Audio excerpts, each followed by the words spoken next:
CJ Pony Parts is located in Pennsylvania, and the governor here recently declared a state of emergency due to the coronavirus. CJ's is not closed. What that means, though, is we're not going to be able to bring you as much content as we normally would from the video department. What we're going to do instead is show you some of our favorite videos we've done over the years. As far as what's in store for next year, I just won't get ahead of myself. I'm very happy that we've had 3 so far. Would I love a build for next year? Sure, we'd love to do something else for Ford. We'll have to see what's out there next year and put in some more renderings like we have in the past.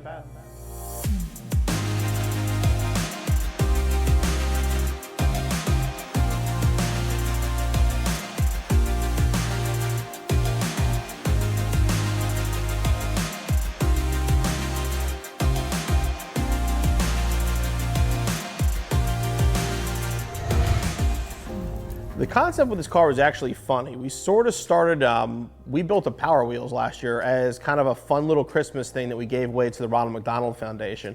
And the colors on this car actually very closely mimic what we built for that car. We wanted something that was a drift-inspired design. I mean, drifting is huge right now. There's a lot more Mustangs doing it. So we wanted a car that kind of had that style, you know, wide wheels, an aggressive look.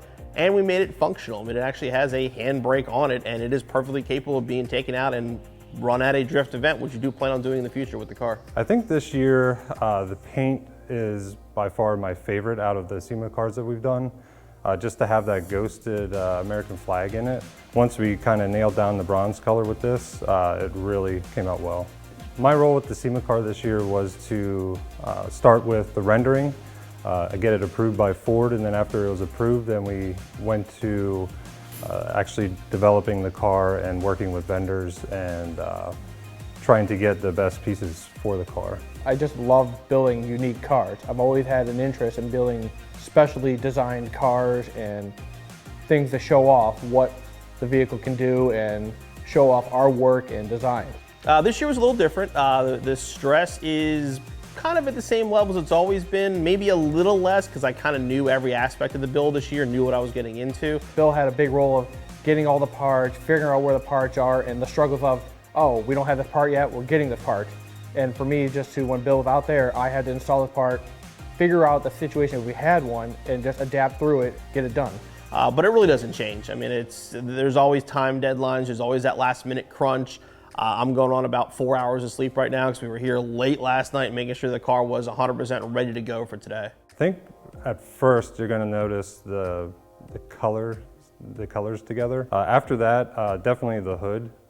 It's a unique touch with the cutout, and you can actually see the supercharger in it. We talked to Ford Performance, and they really wanted to push their the supercharger kit for the 2018 through 2019. And we know at SEMA the hoods are down, but we wanted to make sure that people could see the supercharger. So the best thing to do was to basically open up the hood, cut a hole in it, put some plexiglass in there, and make the blower visible.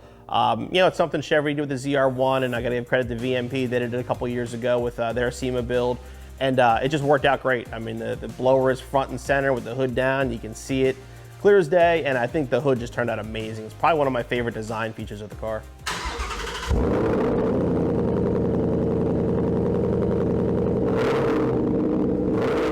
But as far as the Ford builds, I mean, they've all been fun. They've all been great cars. This one I would say is my favorite. I mean, just like the other cars we build, it's functional. We're gonna take it, we're gonna drift it, we're gonna drive the wheels off the thing. We're actually gonna drive it home from Vegas once the show's over. But I love the car. I love the style of it. 700 horsepower thanks to that blower is a hell of a lot of fun, and it's got the brakes and everything else performance-wise to back it up. And the one thing with this SEMA build, like other ones, I mean, obviously Ford for trusting us to once again build a car for them and build something, like I said, that hopefully they're proud of, and I know that we're damn proud of this car. And then our vendors that helped out. I mean, we have a lot of vendors that helped on this car, some of which we don't even carry their parts yet, but they knew what we were doing, they knew who we are, and they were happy to get on board with this build, and said I'm absolutely thrilled with how it turned out.